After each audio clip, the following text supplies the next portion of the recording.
कि कहीं राक्षसों के हाथ अमृत लग गया तो उत्पात मचा देंगे। 13वां अवतार मोहिनी अवतार लेकर भगवान प्रकट हो गए। बोलिए मोहिनी भगवान की जय। और राक्षसों को तो एक पंक्ति में राक्षसों को बिठाया, एक पंक्ति में देवताओं को बिठाया। जब राक्षसों की बारी आती है मदिरा पिलाते हैं भगवान, और जब देवताओं की बारी आती है तो अमृत पिलाते हैं। उनमें से एक राक्षस था जिसका नाम राहु था। वो राहु सूर्य और चंद्रमा जी के बीच में देवताओं की पंक्ति में बैठकर अमृत का पान कर गया। और सूर्य चंद्रमा जी ने बता दिया कि महाराज ये राक्षस था, इसने अमृत का पान कर लिया है।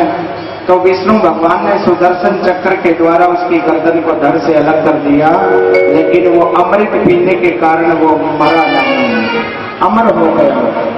पहले ये ग्रह भी 7 थे, जो ऊपर की गर्दन थी उसका राहु बना दिया, और जो नीचे की धड़ थी उसका केतु बना दिया। उसी दिन के बाद ये ग्रह भी 9 बन गए। बोल बांके बिहारी लाल की जय। और जो गर्दन कटने के बाद जो खून की बूंदें गिरी, उनसे लहसुन और प्याज दोनों प्रकट हो गए। इसलिए धर्म के कार्य में, पूजा पाठ के कार्य में लहसुन और प्याज खाया नहीं जाता। और उसी दिन के बाद सूर्य भगवान जी को खाने के लिए राहु दौड़ता है, और चंद्रमा जी को खाने के लिए केतु दौड़ता है।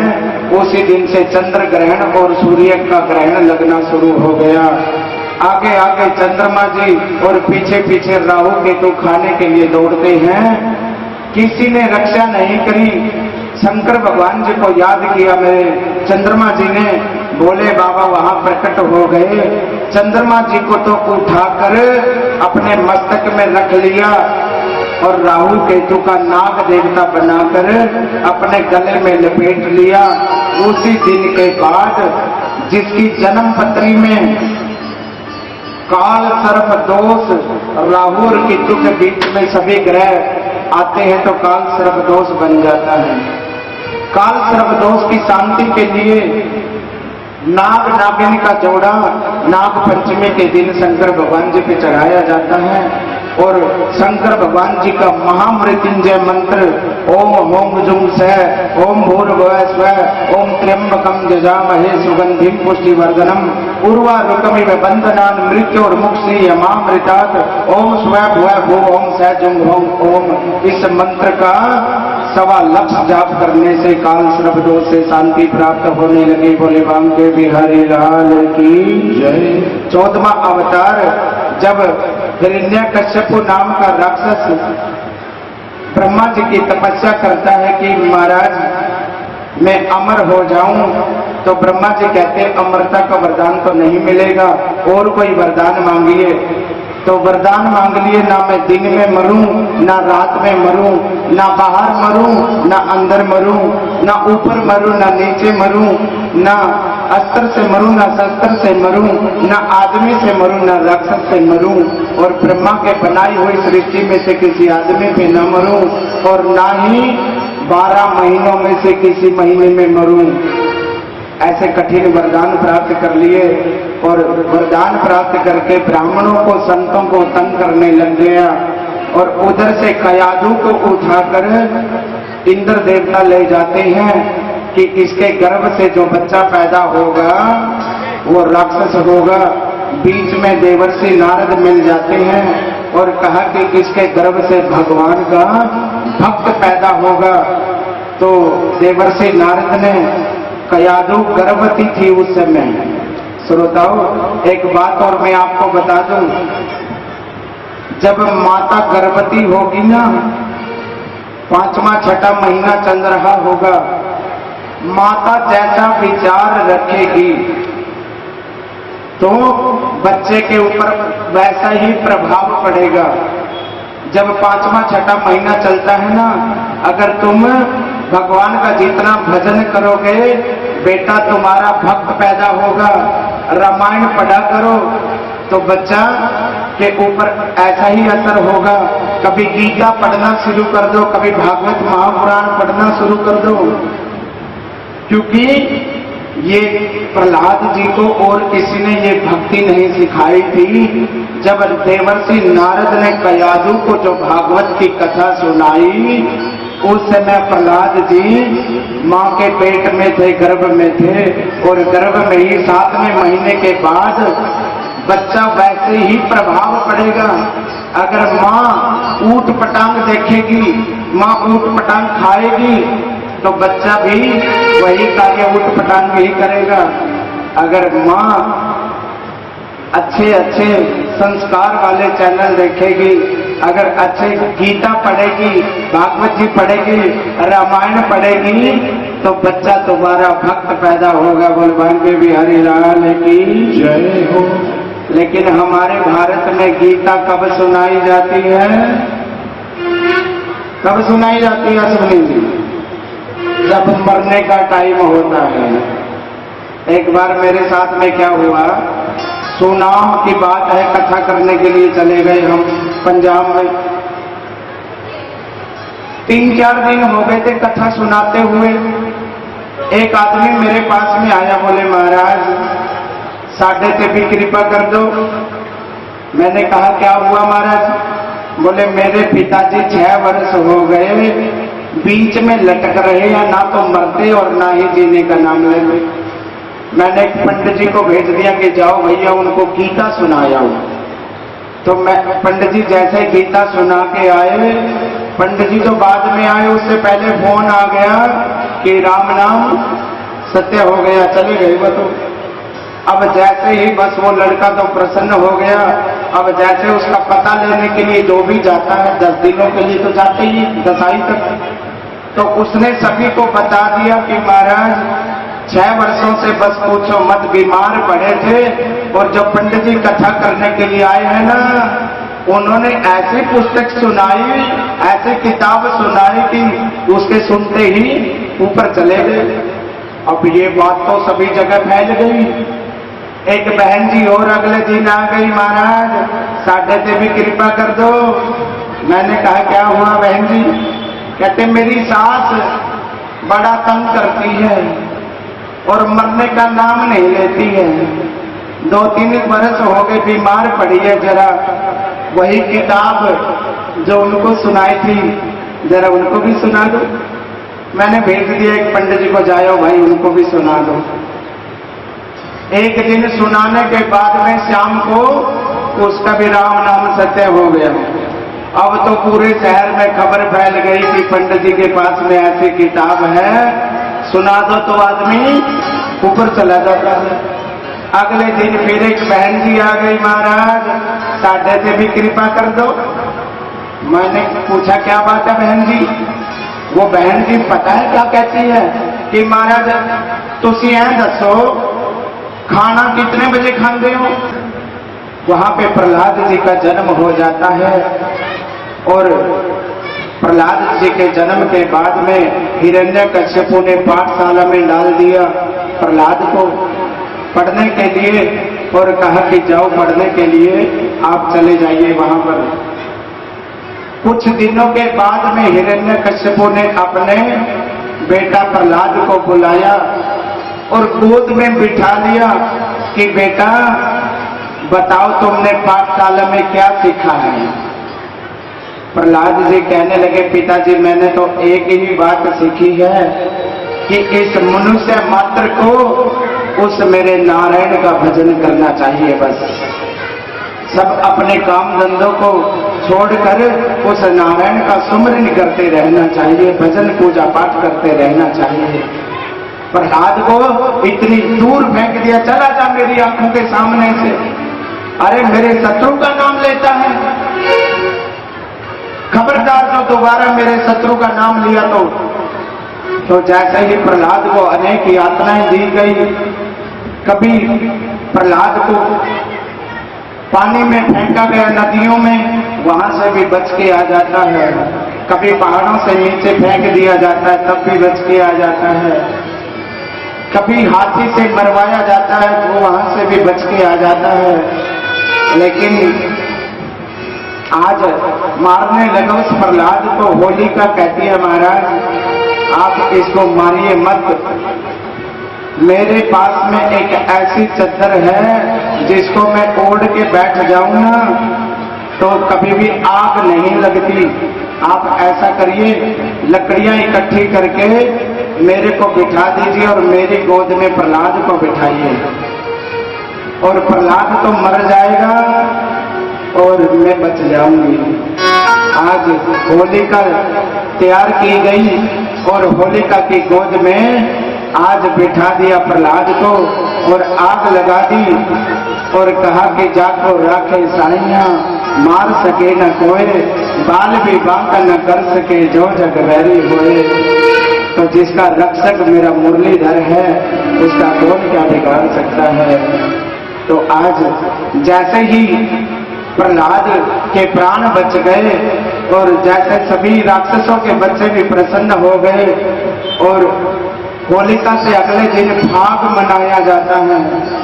जो हिरण्यकश्यप के समर्थक थे वो तो गोबर कीचड़ से खेलने लग गए और जो प्रहलाद जी के समर्थक थे और रंग और गुलाल से खेलने लगे। आज भी दोनों प्रकार के दृश्य देखने को मिलते हैं। दोबारा फिर पाठशाला में भेज दिया, अगर दोबारा से तूने मेरे शत्रु का नाम लिया ना खबरदार है। तो आज फिर प्रहलाद जी पढ़ने के लिए जाते हैं और सभी बच्चों को बिठाकर नारायण नारायण का नाम का जाप करवाते हैं। और दोबारा कई दिनों के बाद फिर बुला लिया कि ब्राह्मण देवता का स्वागत करते हैं, आइए मंच पर बैठिए। तो जैसे ही दोबारा फिर बुलाया, महाराज प्रहलाद जी को गोद में बिठा लिया कि अब बताइए तूने क्या सीखा है।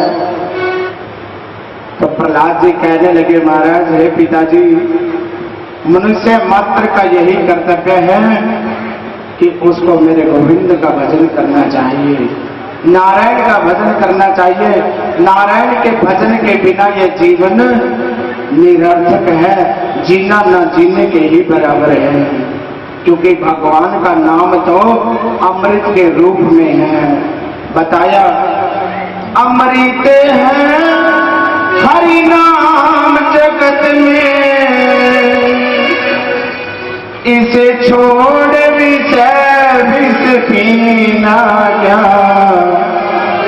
हरि नाम नहीं तो जीना क्या।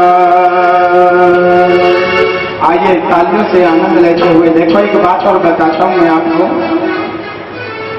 तालियों का बहुत कई फायदे हैं ताली बजाने के। पहला फायदा तो आपका ये है कि अगर तालियां बजाते रहोगे तो आपकी भाग्य की रेखा बदल जाएगी। आप देख लेना आपके भाग्य की रेखा और लास्ट वाले दिन तक देखना, बीच बीच में नहीं देखनी है। हाँ, लास्ट वाले दिन देखनी है। भाग्य की रेखा ना बदले तो तब बताएंगे। दूसरा फायदा, आपके पास में अगर कोई मक्खी मच्छर आ गया तो वो मर जाएगा, आपको लड़ेगा नहीं। तीसरा फायदा, आपको कभी हार्ट अटैक नहीं होगा।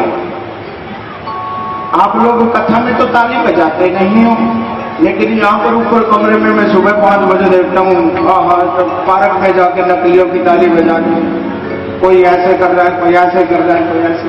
क्या फायदा, इसमें ही कथा में बजा लो, आपके कथा का भी फल मिलेगा और बीमारी भी कोई नहीं आएगी।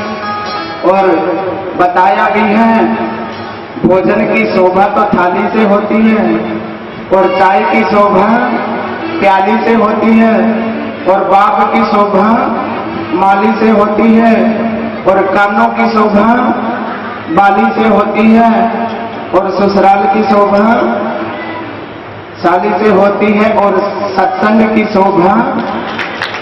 जब तक तालियां नहीं बजेगी ना तो मेरे को आनंद आएगा ना आप लोगों को आनंद आएगा।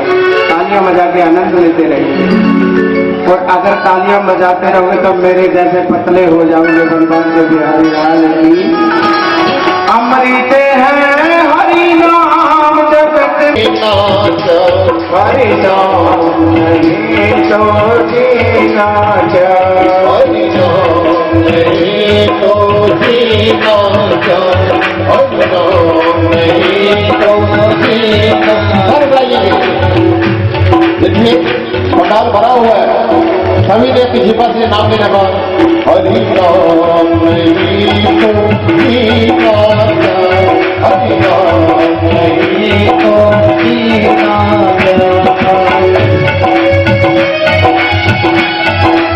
हरि बोल।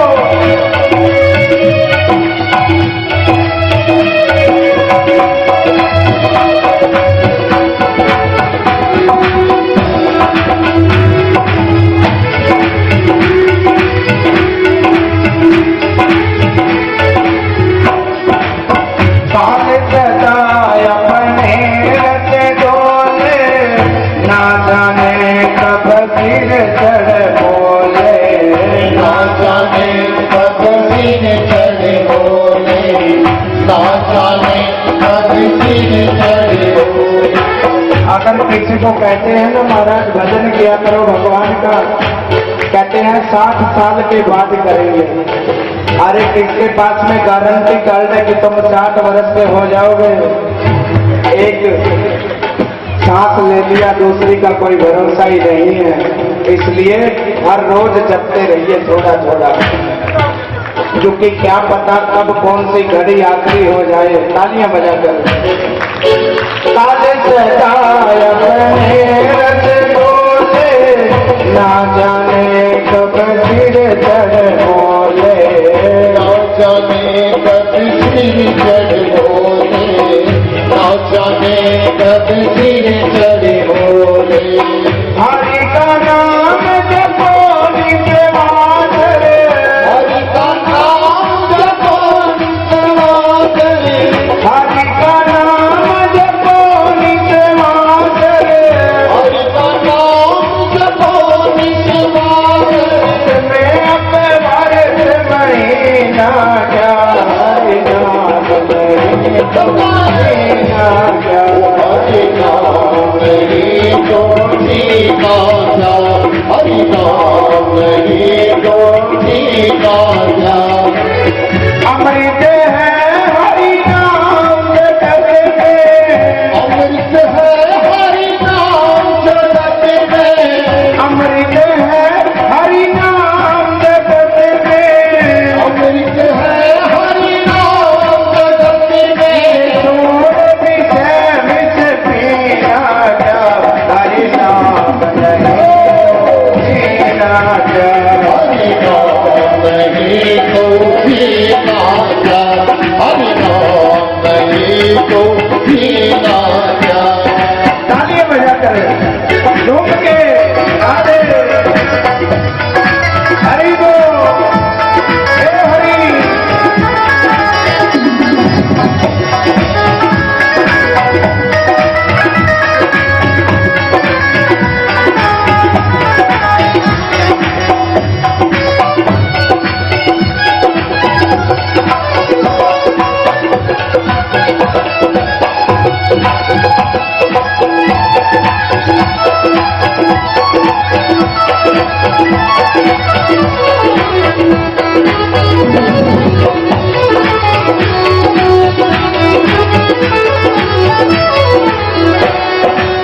तीर्थ है हरि नाम तुम्हारा, फिर क्यों फिरता मारा मारा, फिर क्यों फिरता मारा मारा, फिर क्यों फिरता मारा मारा। अच्छा ये बताइए, आप में से हरिद्वार कौन कौन गया? हरिद्वार। और तुलसी की माला घर में से कौन कौन लेके गया कि वहां पे जाके खूब भजन करेंगे? कोई नहीं लेके गया। इसका मतलब तुम पिकनिक मनाने के लिए गए हो, भजन करने के लिए नहीं।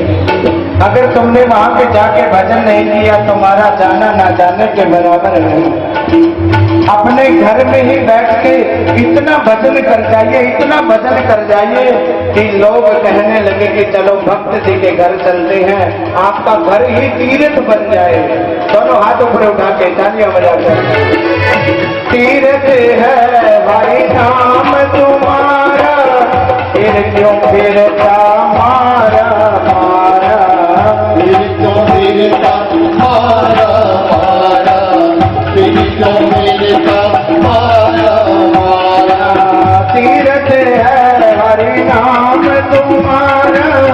फिर क्यों फिरता मारा मारा, फिर क्यों फिरता मारा मारा, फिर क्यों फिरता मारा मारा।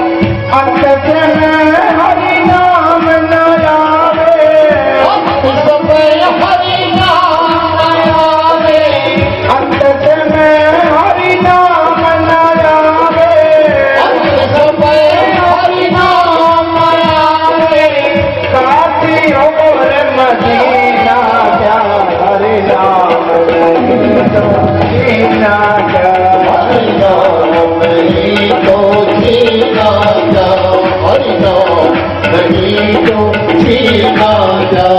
तालियों में कंजूसी मत करके दोनों हाथों पर उठा के ताली में जाइए घूम के राधे।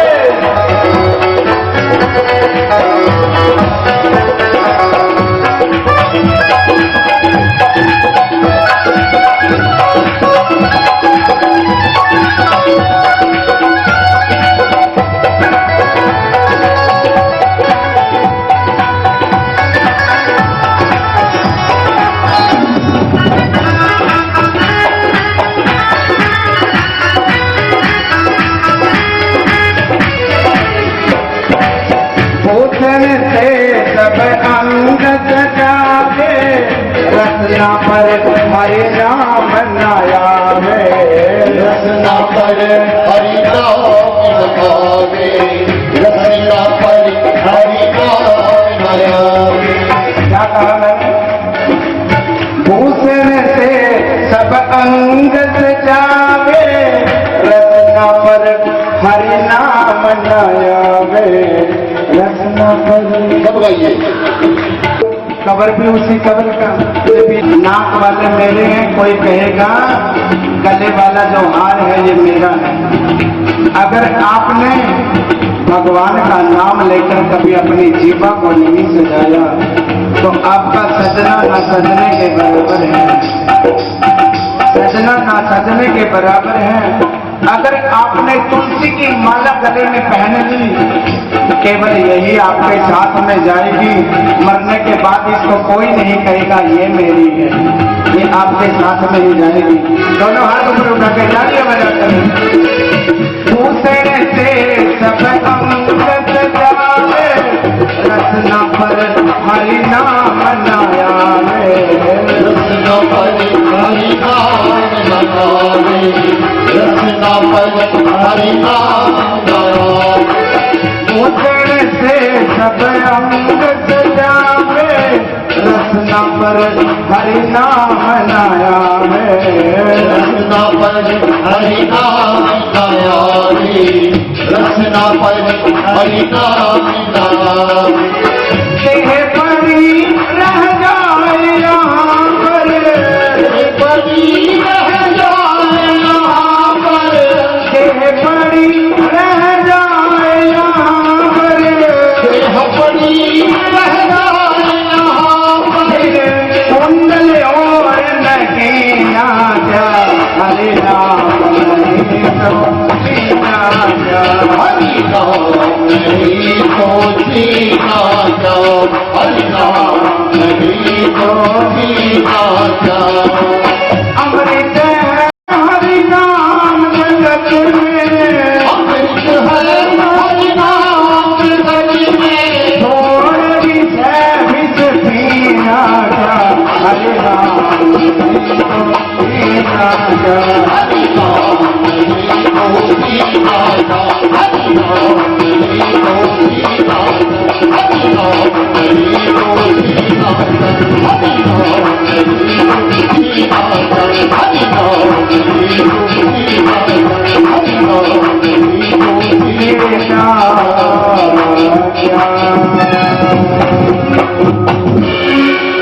हरि नाम नहीं तो जीना क्या। तो बताया पिताजी उस हरि का नाम नारायण का नाम लीजिए। कहा कि कहाँ है तेरा नारायण? प्रहलाद जी कहते वो कण कण में विद्यमान है, वो कण कण में रहता है। कहा कि क्या तेरा इस खंभे के अंदर भी तेरा नारायण है? बोले बिल्कुल है। जैसे ही गदा से प्रहार किया और उस खंबे को जैसे ही तोड़ा तो उसमें से नरसिंह भगवान प्रकट हो गए। बोलिए नरसिंह भगवान की जय हो। तो नरसिंह भगवान ने हिरण्यकश्यप को अपने गोद में लिटा लिया, दहलियों के बीच बैठ गए और जो 13वां महीना पुरुषोत्तम मास जिसको बोलते हैं लोंद का महीना, 13वां महीना भगवान ने चला दिया। नर मैंने आदमी और सिंह मैंने शेर। तो कहा कि ना मैं आदमी हूं ना मैं जानवर हूं, तो ना अस्त्र से मरूं ना शस्त्र से मरूं, ये नाखूनों से तेरा उद्धार करूंगा। और तूने वरदान मांगा था मैं ब्रह्मा के किसी भी बनाए हुए आदमी से नहीं मरूं, तो ब्रह्मा मुझे नहीं बनाता, मैं ब्रह्मा को बनाता हूं। तो अपने नाखून के द्वारा उसकी आंतरियों को निकाल दिया और हिरण्यकश्यप का उद्धार कर दिया। बोलिए बांके बिहारी लाल की जय। ये 13वां अवतार था भगवान का, वो 14वां अवतार। अब 15वां अवतार भगवान का वामन के रूप में हुआ। जैसे ही महाराज कश्यप ऋषि की 2 पत्नियां थी, एक का नाम था दीति और दूसरी का नाम था अदिति। दीति के गर्भ से सभी राक्षसों का जन्म और अदिति के गर्भ से सभी देवताओं का जन्म हुआ है। तो जैसे ही दीति ने एक दिन कश्यप ऋषि से शाम के समय में वासना मोहित हो जाती है और जैसे ही कश्यप ऋषि संसर्ग करते हैं तो उससे श्राप भी दे देते हैं कि जाओ तेरी जो संतान होगी वो दूषित होगी। तो वरदान भी फिर बाद में दे दिया कि इसका उद्धार भगवान के हाथों ही होगा। और जैसे उस बच्चे ने जन्म लिया श्रोताओं, वो इतना बड़ा पापी था कि ये पृथ्वी हिल गई जन्म लेते ही। कश्यप ऋषि ने उसका नाम बलि रख दिया और 8 वर्ष की आयु में ही देवताओं के ऊपर धावा बोल दिया और खुद राज गद्दी पे स्वर्ग की गद्दी पर बैठ गया और सभी देवताओं को भगा दिया। लेकिन उसने दान देना नहीं छोड़ा, ब्राह्मणों को दान देता है। वो जैसे ही राजा बलि के 101 यज्ञ पूरे करवा रहे हैं दैत्य गुरु शुक्राचार्य, और जब 101वां यज्ञ चल रहा था और जो आदमी 101 यज्ञ पूरे कर लेता है इस पृथ्वी पर, वो इंद्र स्वर्ग की गद्दी पर बैठाया जाता है इंद्र बनाकर। इंद्र किसी देवता का नाम नहीं है, इंद्र गद्दी का नाम है। तो आज 101 यज्ञ पूरे होने जा रहे थे और 100 यज्ञ कब पूरा होता है? जब ब्राह्मणों को संतों को दान दक्षिणा दी जाती है। तो आज जैसे ही माता अदिति रोती हुई गई, देवता लोग प्राणों को बचाने के लिए छुपने लगे हिमालय की कंदराओं में। तो भगवान ने वरदान दे दिया कि हे अदिति, आप चिंता मत करो, मैं आपके गर्भ से ही जन्म लेकर राजा बलि का उद्धार करने के लिए आऊंगा। तो आज भगवान खुद कश्यप ऋषि की अदिति पत्नी के गर्भ में प्रवेश कर जाते हैं और जैसे ही भगवान का 15वां अवतार वामन के रूप में हो जाता है। बोलिए वामन भगवान की जय हो। वामन किसको कहते हैं? बोने को कहते हैं, बोना। भगवान का बोना अवतार हो गया। बोने का मतलब है 52 उंगल के, वामन जिसको बोलते हैं। और हम कितने उंगल के हैं? कभी अपने शरीर को अपनी उंगलियों से मापना, हम 84 उंगल की हमारी देह होती है और भगवान जी वामन अवतार है तो 52 उंगल के हैं। आज वामन अवतार भगवान ने ले लिया और कश्यप ऋषि के अंगने में क्रीड़ा करने लगे। माता अदिति ने उनको कोपीन पहना दी, बृहस्पति महाराज ने जनेऊ पहना दिया, वनस्पतियों ने छत्र दे दिया और देवताओं ने करमंडल दे दिया। और आज जैसे ही गुरु विद्या सीख कर चलने लगे कि महाराज बताइए, बृहस्पति महाराज से पूछने लगे बताइए गुरु दक्षिणा में क्या दूं। बताया कि महाराज गुरु दक्षिणा में हमें और कुछ नहीं चाहिए, पर जो राजा बलि स्वर्ग की गद्दी पर बैठा है ना, वही गद्दी मेरे को वापिस चाहिए। बस गद्दी लाके दीजिए, चाहे कैसे भी लाके दीजिए। तो आज भगवान कहते हैं मैं खुद भगवान होकर भी राजा बलि को हरा नहीं सकता। क्यों? क्योंकि उसके ऊपर गुरु की कृपा हो रखी है, और जिसके ऊपर गुरु की कृपा हो तो भगवान भी उसको पराजित नहीं कर सकते। हाँ, पर राजा बलि ब्राह्मणों को दान जरूर देता है। मैं ब्राह्मण का रूप धारण करके उसे ये पृथ्वी दान में तो ला सकता हूं, पर युद्ध से नहीं। अगर युद्ध करूंगा तो पराजित हो जाऊंगा। तो भगवान बृहस्पति कहते हैं कि आप कैसे भी जाइए, पर त्रिलोकी को मांग के जरूर लेके आइए। आज भगवान ने सुंदर रूप बना लिया एक ब्राह्मण का रूप लेकर, छोटा सा बोना का अवतार है भगवान का।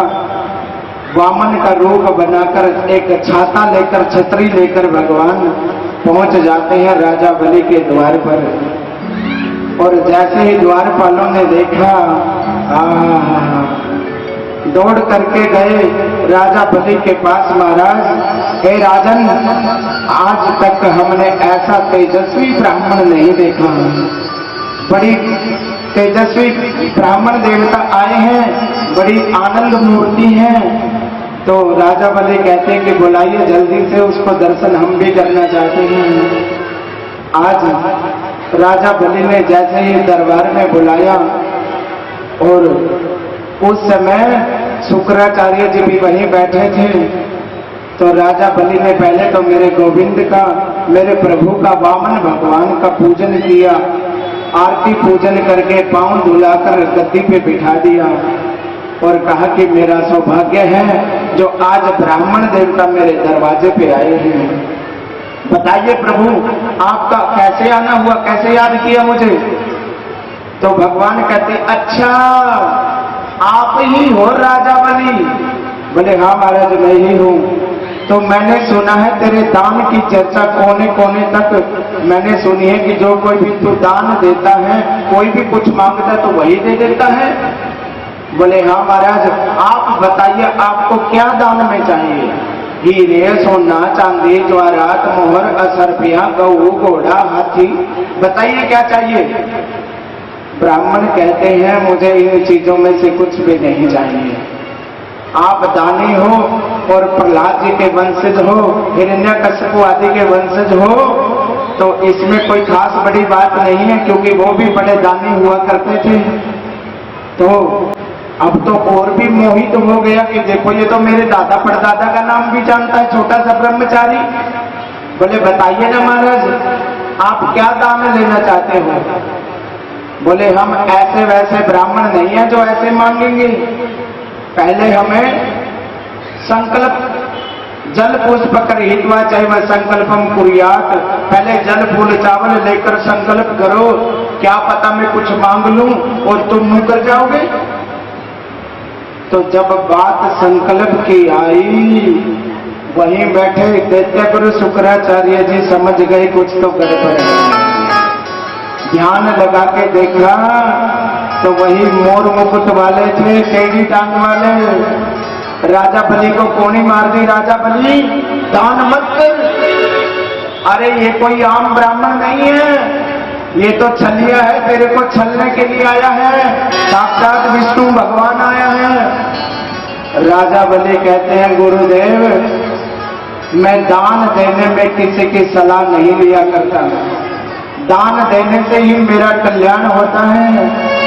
मैं पिछले जन्म में एक पापी हुआ करता था और एक फूलों का हार दान मैंने शंकर भगवान जी पे किया था। उस दान देने से स्वर्ग मिल गया और स्वर्ग मैंने ब्रह्मा जी को दान कर दिया, उससे मैं त्रिलोकी का राज्य मिल गया। दान से ही कल्याण होता है, क्योंकि तन पवित्र सेवा किए धन पवित्र कर दान, मन पवित्र हरि भजन सो होत त्रिविधि कल्याण। वामन भगवान की छोटी सी झांकी आई है, जोरदार ताली बजा दे मेरी जरा। क्या बात है। तो भगवान का किसी न किसी रूप में कल्याण करने के लिए आ ही जाते हैं। तो आज कहा इतनी देर में कहने लगे महाराज मांगिए आपको क्या मांगना है। भगवान कहते नहीं, हम तो एक ब्रह्मचारी है, हमें क्या मांगना है। तो बोले अच्छा तो महाराज क्यों ना एक बोनी सी कन्या, ब्राह्मण की एक कन्या के साथ में आपकी शादी करवा दूं, फिर तो आप दो हो जाओगे ना, बाल बच्चे होंगे तो फिर तो आपको दान लेने की जरूरत पड़ जाएगी ना। तो भगवान कहते हैं अच्छा शादी करवाओगे। बोले हाँ। तो शादी का खर्चा कौन करेगा। बोले उसकी चिंता नहीं, वो हम कर देंगे। बोले अच्छा तो 10-12 बच्चे भी होंगे फिर। बोले हाँ महाराज बच्चे तो होने चाहिए। तो अच्छा उन बच्चों को पढ़ाने के लिए क्या व्यवस्था होगी फिर। बोले उसकी टेंशन लेने की जरूरत नहीं है, हिरण्यकश्यप विश्वविद्यालय है तो है, उसमें पढ़ा देंगे आपके बच्चों को। बोले अच्छा। भगवान कहते हैं अगर 10-12 बच्चे होंगे उनमें से 1-2 मर भी सकता है। बोले हाँ महाराज मर तो सकता है। तो भगवान कहते हैं फिर रोने का काम कौन करेगा। राजा बलि कहते हैं बच्चे तुम बेटे तुम्हारे मरेंगे तो रोना तो तुम्हें खुद ही पड़ेगा, किराए पे थोड़ी आएंगे रोने वाले। तो भगवान कहते हैं हम ऐसा काम ही क्यों करें जिसमें रोना पड़े, हम तो दान ही नहीं लेते। हे प्रभु हे भगवान, बड़ी मुश्किल से तो राजी किया था दान देने के लिए। तो भगवान कहते हैं पहले संकल्प कर अगर दान देना है तो आज गुरु की बात को टाल दिया। शुक्राचार्य जी कहते हैं दान मत कर, लेकिन राजा बलि दान के मामले में किसी की बात नहीं मानते और कहने लगे कि आज गुरुजी दान तो जरूर दूंगा। जैसे करमंडल लेकर संकल्प करने लगे, देते गुरु शुक्राचार्य को दया आ गई। अगर संकल्प हो गया तो ये छलिया सब कुछ लूट के ले जाएगा चलेगा। तो गुरु शुक्राचार्य जी मक्खी का रूप बनकर करमंडल की चोंच में बैठ जाते हैं कि जल बाहर निकलेगा नहीं और संकल्प होगा नहीं, संकल्प होगा नहीं तो चेला लूटने से बच जाएगा। तो राजा बलि ने टेढ़ा किया करमंडल महाराज और कुछ मांग लो, ऐसे ही मांग लो, जल नहीं निकल रहा। भगवान कहते हैं मेरे को दिखाइए करमंडल। करमंडल लेकर भगवान ने अपने कुशा का आसन लिए हुए थे। भगवान कुशा के आसन में से दाब का एक तिनका निकाल कर करमंडल की चोंच में ठूस दिया और वो जाकर शुक्राचार्य बने हुए उसकी मक्खी की आंख में लग गए। और शुक्राचार्य जी आंख फुड़वा कर 9-2-11 हो गए। बोल भाग्य बिहारी लाल की जय। और जल निकल गया और राजा बलि ने संकल्प कर दिया, हे ब्राह्मण देवता, एक वचन द्विवचन 3 वचन से टलूं तो मैं कुंभी पाक नरक में पड़ूं। मांग ले आज जो कुछ भी मांगना है मेरे को। यहाँ पे कुंभी पाक नरक का जिक्र आया है। किसको बोलते हैं कुंभी पाक नरक। पाक नरक किसको बोलते हैं। कुंभ मैंने होता है घड़ा, नहीं पता आपको। घड़े के आकार का जो नरक होता है, माता का पेट जिसमें 9 महीने बच्चे को उल्टा लटकाया जाता है, उसको बोलते हैं कुंभी पाक नरक। बोल भाग्य बिहारी लाल की। एक वचन द्विवचन और 3 वचन से टलूं तो मैं कुंभी पाक नरक में पड़ूं। मांग ले ब्राह्मण जो कुछ मांगना है, आज मैं भी देने वाला वैसे हूं। भगवान कहते हैं अरे राजा बलि मांग लूं। बोले हाँ मांग लो। बोले रे मांग लूं। बोले हाँ मांग लो। तो संकल्प दिया और कहा कि महाराज बताइए क्या मांगना चाहते हो। तो भगवान कहते हैं त्रीणी पदानी देकेंद्र सम्मितानि पदा मम। मेरे को अपने ही कदमों के द्वारा मापी हुई 3 कदम पृथ्वी तेरे ब्रह्मांड के अंदर दे दीजिए। बोल भाग्य बिहारी लाल की जय। राजा बलि कहने लगा, रे बस, अरे अग्निम बुद्धि बाणिया, मध्यम बुद्धि जाट और तुर्क बुद्धि तुर्कड़ा वामन चौपट काट। तू भी वामन का वामन ही रह गया। बस इस 3 कदम पृथ्वी के लिए तूने मेरे गुरु जी की भी आंख फुड़वा दी। अरे ये तो जब मर्जी मांग लेता, अगर 4-5 गांव भी मांगता मैं तेरे को फिर भी दे देता। भगवान कहते नहीं नहीं, ब्राह्मण को संतोषी होना चाहिए और जो मिल जाए ना उसी में प्रसन्न रहना चाहिए। तो हम तो संतोषी हैं, क्या करना है, 3 कदम ही काफी है, बैठ के भजन करेंगे भगवान का। तो कहने लगे, नाप ले ये सारा ब्रह्मांड है, जहां से आपकी इच्छा हो वहीं से 3 कदम पृथ्वी माप लीजिए। तो आज भगवान ने विराट रूप बनाना प्रारंभ कर दिया। श्रोताओं, धीरे धीरे देखते देखते देखते राजा बलि का मुकुट गिर गया और भगवान ने 14 लोकों को माप दिया।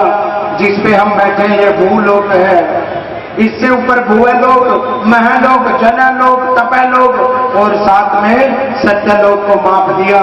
और 7 लोक नीचे भी हैं, अतल, वितल, सुतल, तलातल, महातल, रसातल और 7वां पाताल में पहुंच गए भगवान।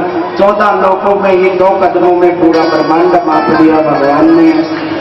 और कहने लगे, रे राजा बलि, तो दोबारा फिर नरक में जाएगा, क्योंकि तूने 3 कदम पृथ्वी देने का संकल्प किया था। अब तीसरा, मैंने तो 2 कदमों में सब कुछ माप लिया, अब तीसरा कदम बता कहां पे रखूं। राजा बलि हाथ जोड़कर कहता है, प्रभु मैं वचनों से नहीं जाऊंगा, आप ये बताइए संपत्ति बड़ी होती है कि संपत्ति का मालिक बड़ा होता है। बोले संपत्ति का मालिक बड़ा होता है। तो अभी तक तो आपने मेरी संपत्ति को मापा है, मुझे तो नहीं मापा। तो तीसरा कदम आप मेरे सर पे रख लीजिए। जैसे ही भगवान ने तीसरा कदम राजा बलि के सिर पे रखा तो ये धरती फट गई। श्रोताओं, अतल, वितल और तीसरे सुतल लोक में राजा बलि को पहुंचा दिया। और जैसे ही भगवान ने स्वर्ग की नगरी जैसी थी वैसी ही सुंदर नगरी सुतल लोक में भी बना दी। लेकिन जैसे भगवान पांव उठाने लगे, राजा बलि ने दोनों हाथों से मेरे प्रभु के पांव को पकड़ लिया। भगवान सूक्ष्म रूप लेके गए। अरे राजा बलि, क्या मन में गलानी हो गई? क्या दिया हुआ दान वापिस लेने की इच्छा हो गई? राजा बलि कहने लगा, महाराज ना तो गलानी हुई, ना दिया हुआ दान वापिस लेने की इच्छा हुई, पर एक शंका हो गई। क्या शंका हो गई? कि पिछले जन्म में एक फूलों का हार दान किया था मैंने, उससे आपने स्वर्ग दे दिया, मैंने वो स्वर्ग भी दान कर दिया, उसके बदले में पूरे ब्रह्मांड का मुझे मालिक बना दिया। अब ये सारा ब्रह्मांड और अपना शरीर आपको दान कर दिया, इसके बदले में बता मेरे को क्या देगा? बलवान के बिहारी लाल की जय। तो भगवान कहते हैं, रे राजा बलि, आज के बाद जब भी दान की चर्चा चलेगी, दान की लिस्ट में सबसे ऊपर नाम तेरा आएगा राजा बलि। तेरे दान की चर्चा कोने कोने तक गाई जाएगी। और मांग ले, आज मैं भी देने वालों में से हूं। राजा बलि कहता है, प्रभु मांग लूं? हाँ मांग ले। राजा बलि कहता है, मैं भी ऐसे मांगने वालों में से नहीं हूं। फिर पहले तुम भी संकल्प करो, क्या पता मैं कुछ मांगू और तुम मुकर जाओगे। भगवान कहते हैं, राजा बलि मुझे संकल्प करने की जरूरत नहीं पड़ती है, मेरी तो एक ही रीत है। क्या रीत है भगवान की? रघुकुल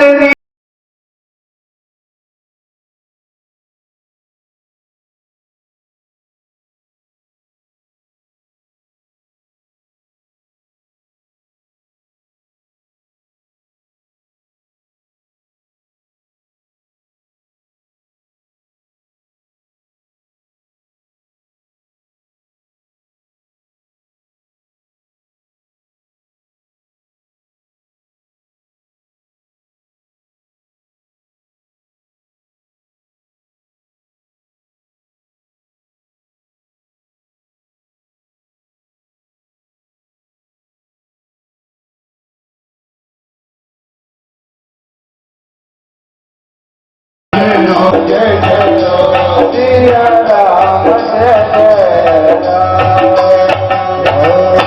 अरे राजा बलि रघुकुल रीत सदा चली आई, प्राण जाए पर वचन ना जाए। मेरे प्राण भले ही चले जाए, मेरा वचन कभी खाली नहीं जाता, मांग ले।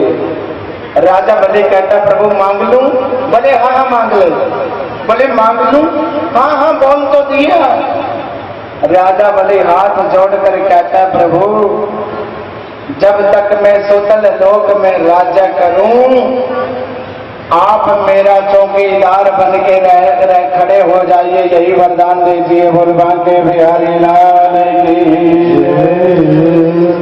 तो मांगा भी तो क्या मांगा, भगवान को ही मांग लिया। जब चौकीदार की बात आई तो भगवान को पसीना आ गया, पांव के नीचे की जमीन खिसक गई, फिर भी भगवान भगत के बस में होते हैं। आज कई बरस हो गए, भगवान राजा बलि के द्वारपाल चौकीदार बन के खड़े रहे, और उधर से लक्ष्मी माता परेशान हो गई कि विष्णु भगवान थोड़े ही समय की कह के आए थे, पर पृथ्वी पर तो कहीं दिखाई दे नहीं रहे। देवर्षि नारद जैसे वहां पहुंचे तो ये गर्ग परिवार हने और उनकी धर्मपत्नी पर आई, वामन भगवान का पूजन कर लिया आकर। हनी बस आप दोनों ही आ गए। तो आज जैसे ही माता और जाकर क्रिया चरित्र रचने लग जाती है, हर चौराहे पर जाकर खड़ी होकर रोने लग जाती है। और माता लक्ष्मी को जब राजा बलि के द्वारपालों ने देखा, कहती है कि क्या बताऊं राजा, हे राजन, सभी मैं तो दुखी होने के लिए ही मेरा जन्म हुआ है। सभी बहनें अपने भाई को राखी बांधती हैं, रक्षाबंधन का जब त्योहार आता है, और सभी बहनें भैया दूज मनाती हैं। लेकिन जब मेरा भगवान ने कोई भाई नहीं दिया, जब रक्षाबंधन का त्योहार आता है तो मेरी आंखों से आंसू निकलते रहते हैं। तो राजा बलि कहते हैं बस इतनी सी बात है। अरे सिर पे हाथ रख दिया राजा बलि ने, आज से तू मेरी धर्म की बहन है और मैं तेरा धर्म का भाई हूं, मांग ले आज जो कुछ तुझे मांगना है। तो माता लक्ष्मी कहती है नहीं महाराज, अगर आपको भाई बना लिया ना तो ये दुनिया वाले कहेंगे कि धन के लालच में राजा को भाई बनाया है, तो मैं आपको भाई नहीं बना सकती। तो राजा बलि ने जबरदस्ती कहा कि बहना या तो मेरे को राखी बांध दो, नहीं तो देख ले फिर। तो माता लक्ष्मी ने अपना साड़ी का पल्लू उखाड़ कर राजा बलि को वो धागा बांध दिया। उसी दिन के बाद में रक्षाबंधन का त्योहार मनना प्रारंभ हो गया। बलवान के बिहारी लाल की जय। और हम भी जब अपने यजमानों को धागा बांधते हैं तो एक मंत्र बोलते हैं, ये नमतो बलि राजा दानवेंद्रो महाबल तेन त्वं प्रतिबध्नामि रक्षे माचल माचलः। ये नमतो बलि राजा, जिस राजा बलि ने दान के बदले में दान के कारण इस माता लक्ष्मी जी से ये रक्षा बंधवाई थी। हम भी यजमानों भगवान से प्रार्थना करते हैं हमारे यजमानों की हमेशा लंबी आयु हो और हर धर्म संकट से ये बचते रहें।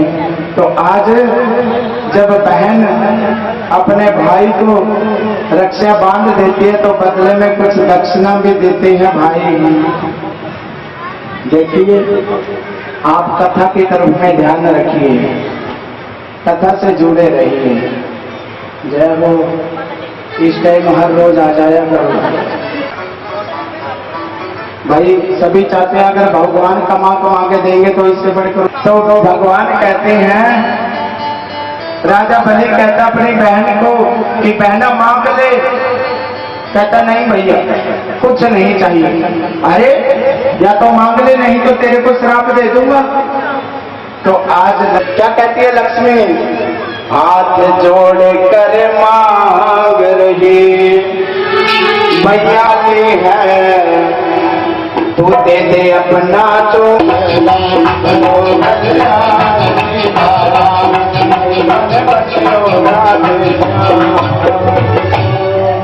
हाथ जोड़कर मांग रही भैया हो जा तू होशियार और झोली मेरी खाली है तू दे दे अपना चौकीदार। जब चौकीदार की बात आई मन में तो बहुत पसीना आ गया राजा बलि को और जमीन के पांव के नीचे की जमीन खिसक गई और राजा बलि बहुत सारे चौकीदार खड़े थे बोले ना भैया तो फिर कौन सा जाकर वामन भगवान को हाथ लगा दिया मेरा तो यूं है छोटा सा बोना सा बस ये दे दीजिए।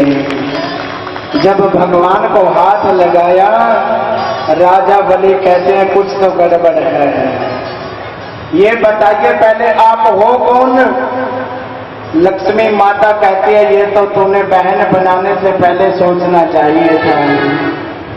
अब तो मैं तेरी धर्म की बहन हूँ तू मेरे धर्म का भाई है फिर भी मैं बता देती हूँ मैं कौन हूँ।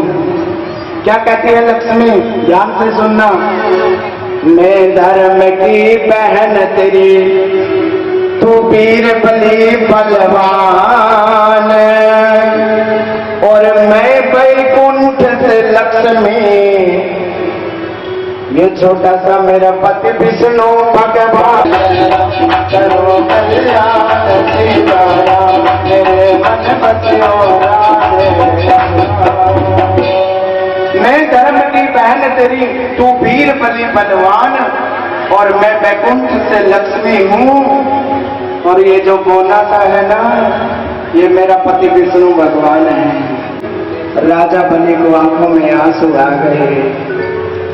अरे जिसको छोड़कर भगवान जाते हैं उनकी क्या दशा होती है। और भगवान कहते हैं रे राजा बलि तुम मेरे महामंत्र का जप करते रहना एक दिन तुझे मेरे दर्शन जरूर हो जाएंगे।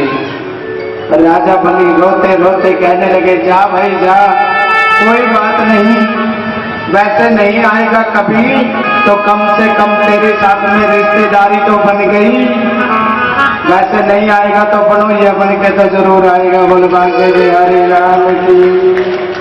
आज राजा बलि दान के कारण आज भगवान का दर्शन हो गया। श्रोताओं देखो कई लोग दान से ही कल्याण होता है। तन पवित्र सेवा किए धन पवित्र कर दान मन पवित्र हरि भजन सो होत त्रिविधि कल्याण। लेकिन कई लोगों की आदत होती है चमड़ी चली जाए पर दमड़ी ना जाए। एक भी पैसा कई लोग छोड़ने का नाम ही नहीं लेते। एक बार की कथा याद आ गई छोटी सी 2 मिनट की वो सुनाता हूँ। एक बार एक आदमी था बड़ा कंजूस था। उसने कभी पैसे तो उम्र आयु गुजर गई। धर्म पत्नी ने कहा एक दिन महाराज सारी जिंदगी तो कुछ पैसे दान नहीं किए कोई अच्छा कर्म नहीं किया कम से कम उसका गांव पड़ता था गंगा जी हरिद्वार से 12 किलोमीटर दूर पड़ता था। अरे कम से कम जिंदगी में गंगा जी तो नहा लो उसमें क्या जाता है तुम्हारा। अगर बस में बैठ के ना भी जाओ गाड़ी ना लेके जाओ कम से कम पैदल पैदल ही चले जाओ। और वो दान चंद भी मन में आ गया कि चल गंगा जी तो नहा ले कम से कम। लेकिन वो इतना कंजूस आदमी था वो गाड़ी में नहीं गया टेम्पो में नहीं गया। अब टेम्पो में बैठेगा तो किराया लेंगे लोग। पैदल पैदल गया सुबह से दोपहर हो गई। लेकिन हरिद्वार जाने के बाद मन में आया कि अगर हर की पौड़ी पे जाऊंगा वहां पे नहाऊंगा तो वहां पे पंडा लोग कहेंगे कि दान करो दान करना पड़ेगा। तो क्या किया मन में सोचा कि चलो मुर्दा घाट पे चलते हैं। मुर्दा घाट पे पहुंच गया कि वहां पर तो कोई रहता नहीं है। जब कोई यहाँ से सीट खाली करके जाता तभी मुर्दा घाट भरता है, नहीं तो खाली ही रहता है। मुर्दा घाट पे पहुंच गया नहाने के लिए सोनी जी, और जैसे ही मन में देखा, इधर उधर देख लिया पहले कि कोई पंडा तो नहीं है, कपड़े निकाल कर जैसे डुबकी मारने लगा तो भगवान भी सोच रहे हैं कि ऐसा कंजूस आदमी मैंने जीवन में नहीं देखा, अरे इतना कंजूस। तो भगवान ने सोचा आज इसकी परीक्षा लेके देखता हूं। आज भगवान भी जैसे ही उसने दानचंद जी ने डुबकी लगाई, इतनी देर में भगवान पंडा के रूप में वहां पे प्रकट हो गए, जय हो जजमान की। तो देखा कि सामने तो पंडा है, डुबकी मार के देखा, बोले क्या मुर्दा घाट भी नहीं छोड़ा तुमने? भगवान कहते हैं हम तो पंडा हैं, यहीं पे मुर्दा घाट पे रहते हैं, हम तो हर की पौड़ी पे रहते नहीं, और तुम्हारे जैसा कोई जजमान आता है 5-6 महीनों में, और एक दिन आता है तो 1 साल भर का खाने पीने का प्रबंध कर जाता है। बोले साल भर का? हम 1 मिनट का भी नहीं करेंगे, 1 टाइम का भी नहीं करेंगे, 1 दिन का भी नहीं करेंगे। पंडा कहने लगे जैसे तुम्हारी श्रद्धा, कोई जबरदस्ती थोड़े है, जो तुम्हारी श्रद्धा वो दे दो, देखो देना तो पड़ेगा। तो दानचंद जी कहने लगे तुम पहले उधार दे दो मेरे को। पुराने जमाने में चलता था एक धेला, एक धेले का संकल्प करवा लिया कि 4-5 दिनों के बाद में आ जाना, गांव में आओगे तो वो धेला तुम्हें मिल जाएगा। अब स्नान करके दानचंद जी तो बेचारे पैदल पैदल आए थे और पैदल पैदल वापिस चले गए अपने घर को। जैसे ही पहुंचते पहुंचते घर रात का अंधेरा हो गया, 8-9 बज गए। सोने को जैसे तैयार हुए, घर के दरवाजे से आवाज आई, जय हो जजमान की। पंडा पहुंच गए बाहर, तो दानचंद कहने लगा देखो जाकर बाहर कौन आया है। दानचंद की पत्नी ने जाकर देखा तो बाहर तो पंडा जी खड़े हैं। पत्नी कहने लगी कि हरिद्वार में कुछ देने के लिए कह के आए थे। बोले हाँ, एक पंडा पीछे पड़ गया था, एक धेले का संकल्प किया था। बोले आ गए बाहर, संभाल लो अपना, अब देने के लिए तैयार हो जाओ।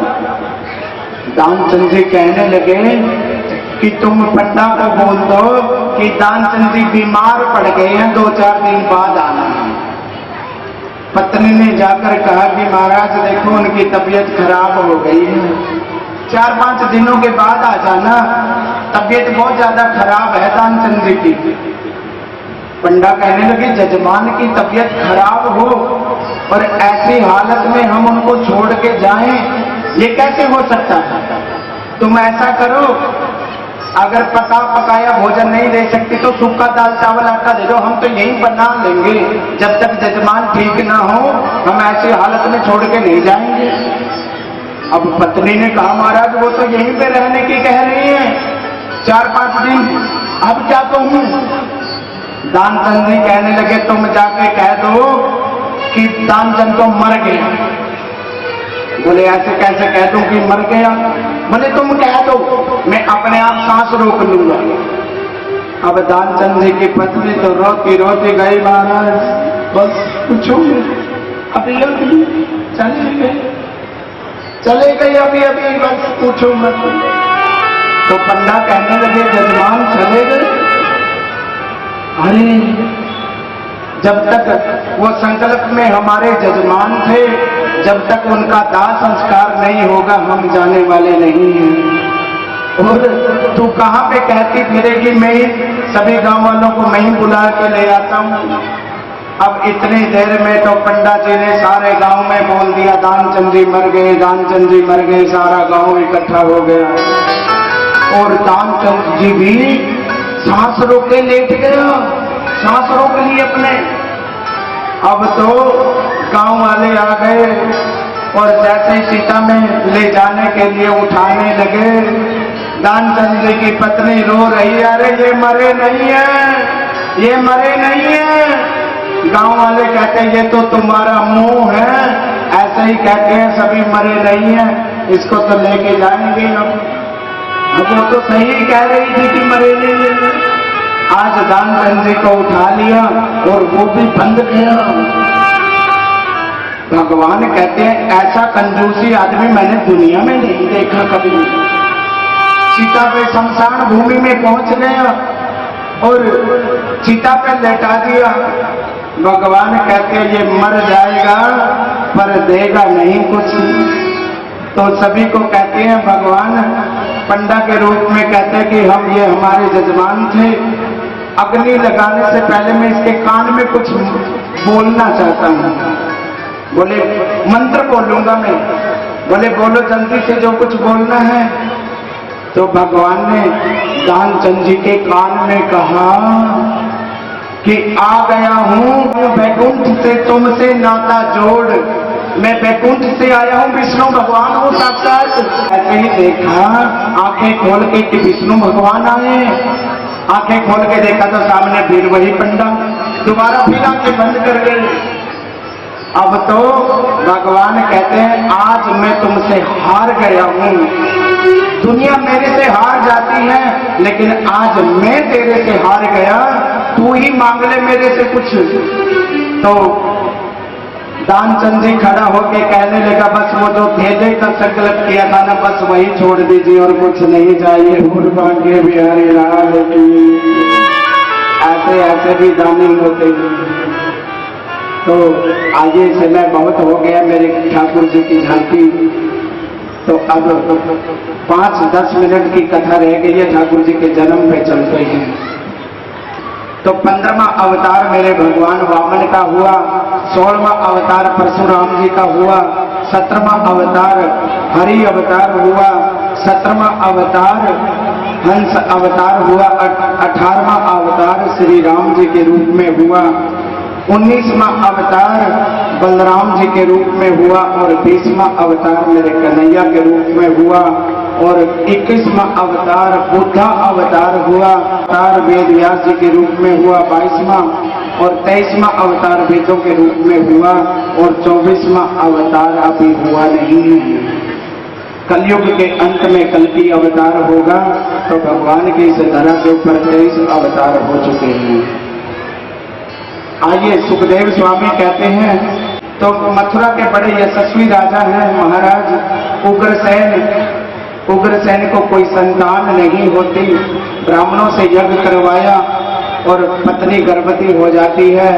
वो पत्नी जैसे ही जंगल में सहेलियों के साथ में जाती है तो एक द्रुम्न नाम के राक्षस की छाया पड़ जाती है। वही उस बच्चे का जन्म हो जाता है और उसी को हम कंस कहते हैं। अच्छे के बुरे होते हैं, मिट जाते हैं वंश और हिरण्याकुश के प्रहलाद हुए उग्रसेन के कंस। तो महाराज उग्रसेन को कंस हुआ और ब्राह्मणों को बुलाया गया। महाराज इस बच्चे की जन्म पत्री को देखिए, ये कैसा होगा बच्चा। तो ब्राह्मणों ने कहा कि ये आपके कुल को कुलंकित कर देगा। तो उग्रसेन महाराज ने लता पताओं में लपेट कर यमुना जी में बहा दिया और आगे वासुदेव जी के पिता सूरसेन जी महाराज उस बच्चे को उठाकर ले गए। यमुना जी से स्नान कर रहे थे और 14 वर्षों तक कंस का लालन पालन वासुदेव जी के घर हुआ। एक दिन देवर्षि नारद ने आकर बता दिया महाराज आप सूरसेन के बेटा नहीं हो, आप तो उग्रसेन के बेटा हो। ऐसे ऐसे बहा दिया था तुम्हें। तो घर बार छोड़ दिया और शंकर भगवान जी की कठिन तपस्या की। और शंकर भगवान जब प्रसन्न हो गए कि मांगो भक्त क्या मांगना है, तो कंस कहने लगा कि महाराज अमरता का वरदान दे दीजिए, अमरता का वरदान दे दीजिए। भोले बाबा कहते हैं आजकल वो वरदान हमने देने बंद कर दिए हैं। क्यों कर दिए वो कल को बताऊंगा। हाँ भोले बाबा फंसे थे एक बार भस्मासुर के चक्कर में। तो आज वो धनुष ले आया, धनुष दे दिया भोले बाबा ने। उस नारायण के अलावा इसको कोई तोड़ नहीं सकता और जो इसे तोड़ेगा वो तुझे छोड़ नहीं सकता। धनुष लेकर पूतना, अकासुर, बकासुर, व्योमासुर, अरिष्टासुर आदि राक्षसों को साथ में लेकर महाराज मथुरा के ऊपर चढ़ाई कर दी। और महाराज उग्रसेन को कैद में डाल दिया और खुद गद्दी पर बैठ गया। अपनी बहन देवकी की शादी महाराज वासुदेव जी से करने के लिए तैयार हो गए। शादी करने के बाद बहुत सारा दहेज दिया और अपनी बहन को रथ पर गढ़वाला बैठकर नगर से बाहर जाने लगा तो आकाशवाणी हुई, हे पापी कंस, जिस बहन देवकी को तू लिए जा रहा है ना, उसकी 8वें संतान तेरी मृत्यु का कारण बनेगी। जैसे ये पता चला तो देवकी के केस पकड़ लिए और तलवार लेकर मारने लगा। तो वासुदेव जी ने हाथ पकड़ लिया, ठहरिए महाराज, आप देवकी को मत मारिए, क्योंकि अभी तक तो इसके हाथों की मेहंदी भी नहीं उतरी है, और वैसे भी कन्या लक्ष्मी का रूप होती है शादी के समय। आप बहन को मारोगे तो आपको लोग कहेंगे कि बहन को मार दिया, बहन का हथियारा कहेंगे। कंस कहने लगा कि मेरे काल को जन्म देने वाली को छोड़ कैसे सकता हूं। तो वासुदेव जी यहाँ पर कुछ ज्यादा ही बोल रहे हैं। कहने लगे, हम आपको वचन देते हैं कि जब तक 8 संतानें देवकी की नहीं हो जाती तभी तक 8 की 8 हम आपको लाकर सौंप देंगे। तो कंस कहने लगा, जब तक 8 संतान नहीं हो जाती आपको मेरे कारागार में रहना पड़ेगा। तो ठीक है महाराज, बेड़ियां ताले भी पहनने पड़ेंगे। ठीक है महाराज। तो आज वासुदेव जी को देवकी के गर्भ से पहला बेटा कीर्तिमान नाम का पहला बेटा हुआ और वासुदेव जी ने लाकर कंस को सौंप दिया। कंस ने उस बच्चे को पांव पकड़कर शिला से पटक कर उसको मौत के घाट उतार दिया। दूसरा बच्चा मार दिया। धीरे धीरे करके 6 बच्चों को मार दिया। अब 7वीं बार तो मेरे बलराम जी आ गए गर्भ में। मेरे कन्हैया ने सोचा कि जैसे ही मामा कंस जन्म लेते ही मारने के लिए तैयार हो जाएगा, अपने माया को आदेश दे दिया, हे माया, जो देवकी की गर्भ में 7वीं संतान है तो उसको गर्भ से खींचकर गोकुल में नंद बाबा के पास में वासुदेव जी की सबसे बड़ी पत्नी रोहिणी रहती है, रोहिणी के गर्भ में जाकर वो बच्चा रख दे। अगर तू ऐसा करेगी तो कलयुग में तेरे हजारों नामों से लोग तेरी पूजा करेंगे। कोई भद्रकाली कहेगा, कोई ज्वाला देवी कहेगा, कोई बनगोरी वाली कहेगा, कोई वैष्णो देवी कहेगा, अनेक नामों से तेरी पूजा होगी। तो माया ने ऐसा ही किया, देवकी के 7वें गर्भ को खींचकर रोहिणी के गर्भ में रख दिया और रोहिणी के गर्भ से बलराम जी का जन्म हो गया। बोलिए बलदाऊ भगवान की। अब 8वीं बार आ रहे हैं देवकी के गर्भ में मेरे कन्हैया गोविंद भगवान प्रवेश कर जाते हैं। अब तो देवकी का रूप चमकने लग जाता है, तेजस्वी हो जाती है देवकी। और जैसे ही वासुदेव जी आज देवर्षि नारद कंस को डरा गए, महाराज 8वां आने वाला है। बोले हाँ महाराज आने तो वाला है, पर वो जन्म लेते ही भागने लगे तो उसको पहचानूंगा कैसे। बोले कैसा होगा वो। कहते मैं बताऊं कैसा होगा। वो काला काला होगा और मुरली वाला होगा, देखने में तो छोटा पर पेट में ही 1.5 फुट की दाढ़ी वाला होगा। तो आज काले के प्रति इतना चिंतन हो गया, बस पूछो मत। अब तो परछाई भी देखता है तो डर जाता है, और दाल में जीरे का छोंक लगता है तो उसको भी कहता है इसको बाहर निकालो, ये काला है मेरे को खा जाएगा।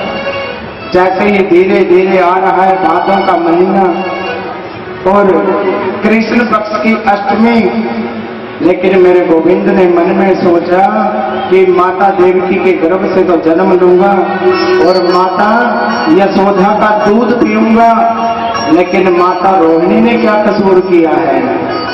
इसलिए भादों बदी अष्टमी दिन था बुधवार और रोहिणी नक्षत्र के बीच में हुए कृष्ण अवतार बोलिए बांके बिहारी लाल की कृष्ण कन्हैया लाल की मेरे गोविंद का प्रकाश हो गया, मेरे गोविंद प्रकट हो जाते हैं।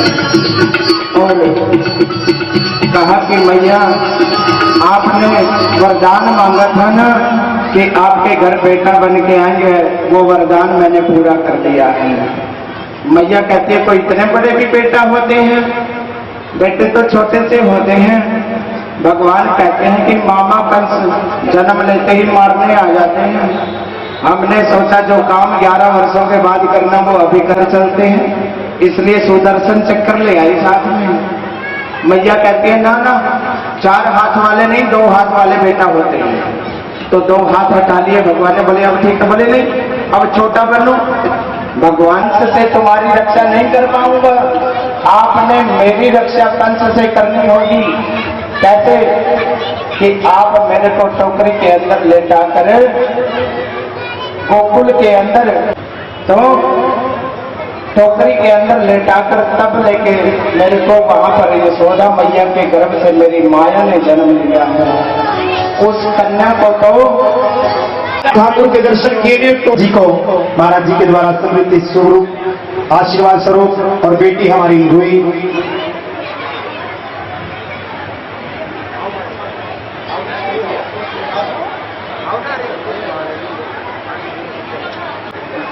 बहुत ही सुंदर जोरदार ताली से अभिनंदन और स्वागत हमारे बेटा रजत जी अग्रवाल जी का बड़े प्रेम से पहुंचे। और उनके मित्र श्री वरुण जी वो भी महाराज जी से समृद्धि चिन्ह प्राप्त करे।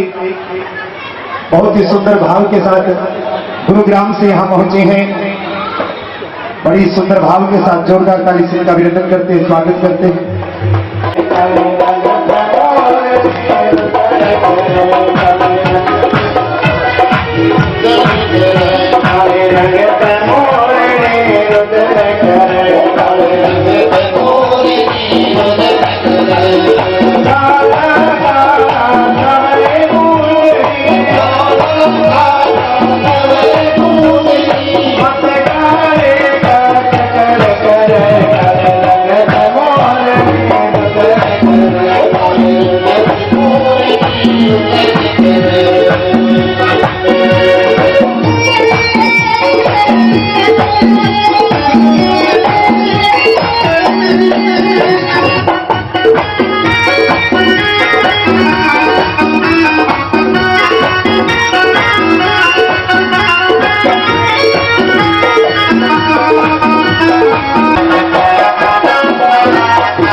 Happy birthday to you. Happy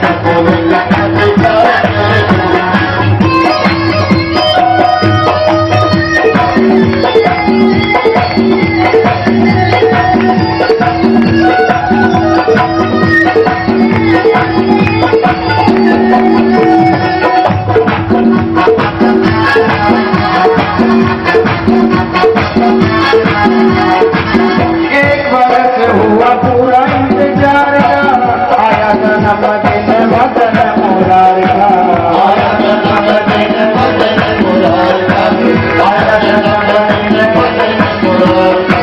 बातों की अष्टमी है मौसम बहार का, बातों की अष्टमी है मौसम बहार का, सपना हुआ है पूरा दिल बेकरार का, अब कैसे चुप मेरा हूँ, अब सब बोलेंगे हैप्पी बर्थडे टू यू, अब बोलेंगे हैप्पी बर्थडे।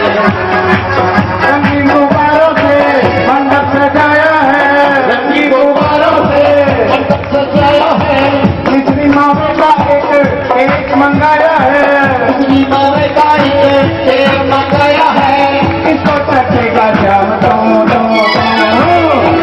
बोलेंगे Happy birthday to you. Happy birthday to you.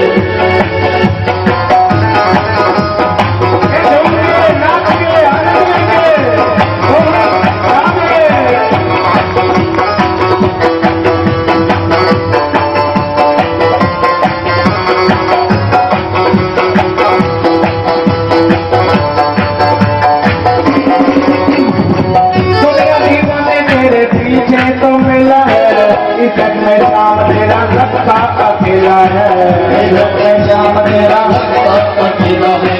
दुनिया दीवाने तेरे पीछे तो मिला है, बस अपनी यारी को मुझसे निभाते रहना, बस अपनी यारी को भूल न जाना श्याम, अपने बिहारी को और समझाओ ज्यादा सब बोलेंगे हैप्पी बर्थडे टू यू, बोलेंगे हैप्पी बर्थडे टू यू, बोलेंगे हैप्पी बर्थडे टू यू, बोलेंगे हैप्पी बर्थडे टू यू, बोलेंगे हैप्पी बर्थडे टू यू, बोलेंगे हैप्पी बर्थडे टू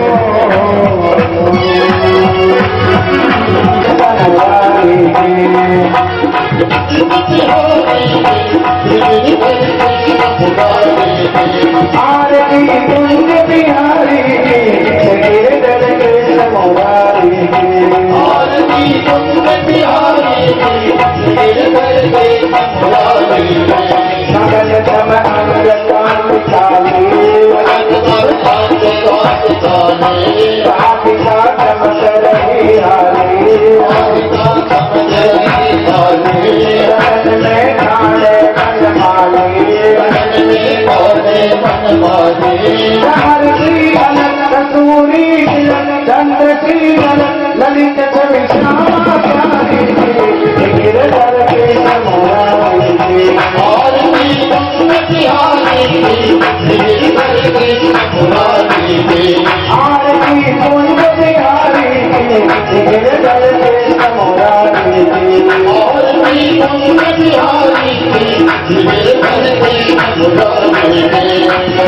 कुंज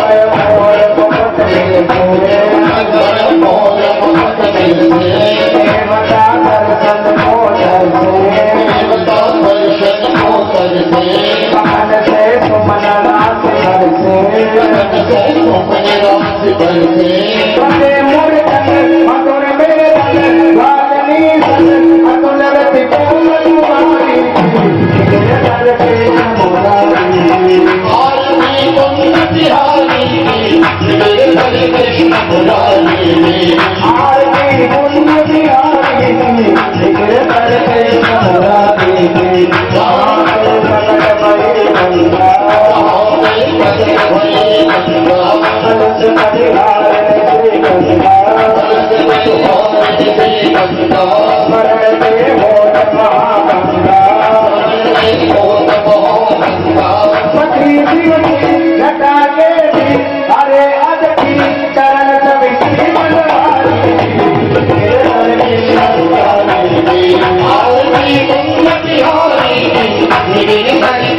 मुरारी में चमकते उज्जवल कटलेनो चमकती उज्ज्वल कटलेनो साथ रहे वृंदावन मेनो मौजनी वृंदावन मेनो न हो जिसको विपाल मेनो सहोदरी गोपिकाल मेनो भगत मृदु मत चांदनी चंद्र कटत बाबा तेरे सुबुद्धि बिहारी तेरे भरे के मुरारी आज की तुम बिहारी में मुरारी में आरती कुंज बिहारी तेरे भरे के मुरारी आज की तुम बिहारी मुरारी में तेरे भरे के मुरारी तेरे भरे के मुरारी